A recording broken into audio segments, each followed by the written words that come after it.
It is my privilege this morning to introduce a guest speaker, Juliette Wright.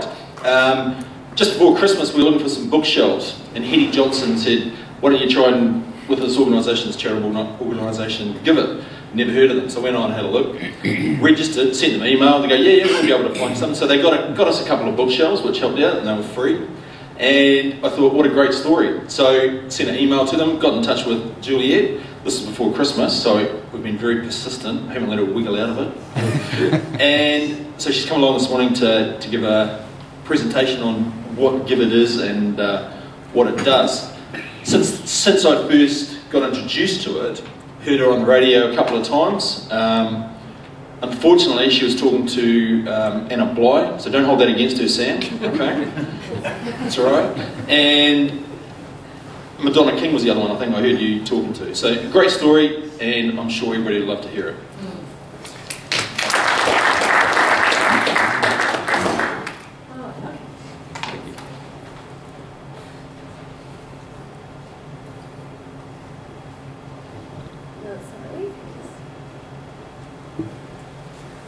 So that's my third child, just like that. So my name is Juliette Wright, and I am a naturopath by trade, so I am accidentally a charity CEO. It's purely accidental. I was a naturopath and I specialised in cancer and autoimmune diseases, so I certainly had set myself into a profession. I had two kids, 20 months after each other, a girl and a boy now. And within 6 weeks of Hudson being born, my youngest one, he got so incredibly fat, so incredibly fast that my father-in-law, who's a dairy farmer, thought he was going to get stretch marks, and he was talking to me about weaning the cow.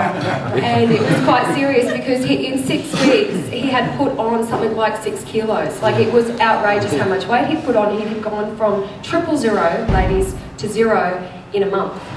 So he had completely bypassed a whole 6 months of clothes, which I then decided in myself, because I got all these presents, to actually give them directly to someone who didn't have what I had. Because I got the great car, I got a great house, I got a great husband, I got a great life. And I got it in myself that I really wanted to give these clothes directly to a mother who didn't have what I had. So I was like a dog on the bone, I have to tell you. I rang so many charities, it was ridiculous.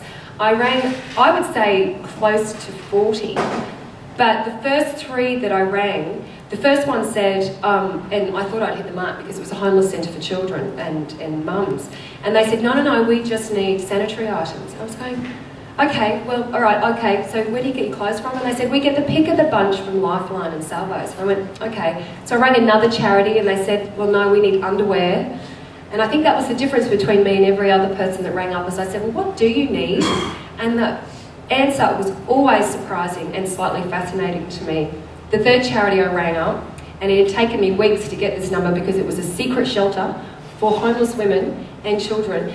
And I said, what do you need? Because they didn't want the clothes. And they said, we need closed-toe work boots. And I was like, what on earth do you need closed-toe work boots for the children? I just don't get it. They said, well, the mothers and the children are homeless because the fathers can't get work. So if we got them closed-toe work boots, the men would be able to find work on the roads. So I'm saying, she's counselling me in a way, and I'm saying, are you telling me that a pair of work boots is going to pull a family out of poverty? And I said, oh, this is ridiculous. And I said, she goes, we're not an advertising agency, love. And I said, well, okay. So I could be. Because I was fascinated by this. I went to a friend of mine and I asked for a logo. And he came back with a great logo for me. And then I decided, well, that logo's so cool. Because I needed it for emails. Because I was trying to get boots for wholesale through Hard Yakka and it was impossible. So I decided to set myself up with a name so I could professionally just ring charities and find out what they needed. And then I thought, you know, why don't I just do a little small website and fingers crossed the community will get involved. Well, while the third attempt at building a website actually was being built because no one got it, it was very hard for me to explain obviously, but I didn't put enough grocery money into the first 2 attempts, so I actually then decided to hit my husband up for a loan. Because everything had been pulled out of groceries so far. And I have to say, he did lose 5 kilos in those 6 months, because I kept on telling him to have shakes instead of meat. You know, those shakes at night. And so he lost lots of weight, which was great for him, and he loved that. But I finally got the website built, but while I was getting it built, I went to all the charities in Brisbane and I said, if there's any item or service that you want to provide your clients, put it up on the website and I'll get the community to donate it. So what happens is a charity comes to me, we authenticate them and make sure that they are indeed a charity, because we don't want stuff ending up on eBay, and then the charity then can request an item. And they also request the way it actually is delivered as well.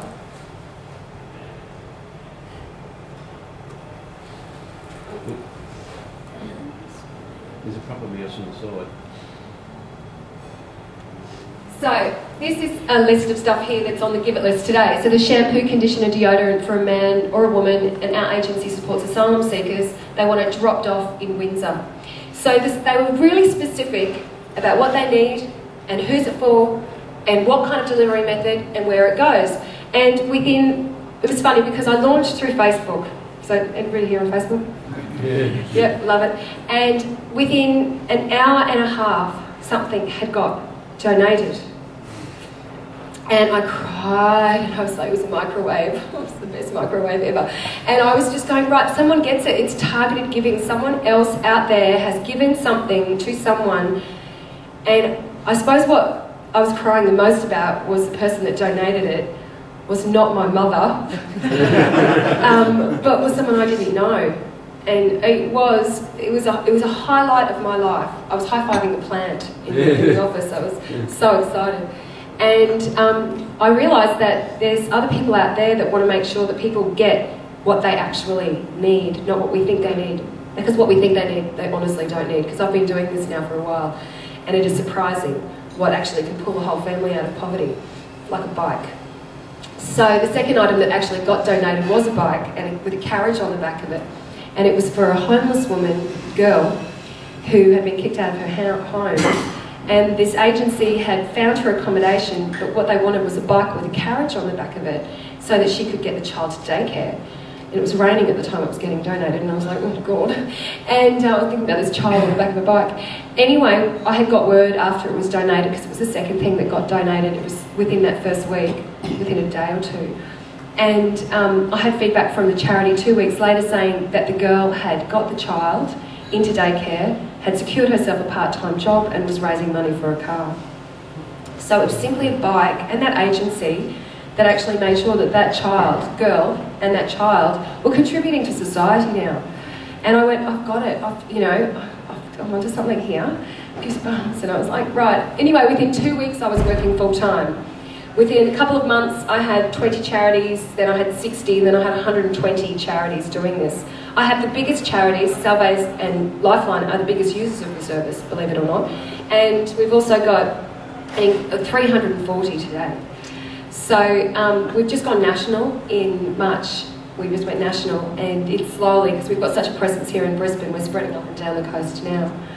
But it was funny, within that first 2 weeks, what actually kept me on full time was the fact is that I would have people like yourself saying, well, I've got a television, a washing machine and a dish or whatever, but it's not on the Givit list. And I'd say, okay, so I would actually then put an email out to all the charities and I would say, who wants this? And it was kind of first in, best dressed, and it was a bit unorganised, and it was time consuming, and there was emails.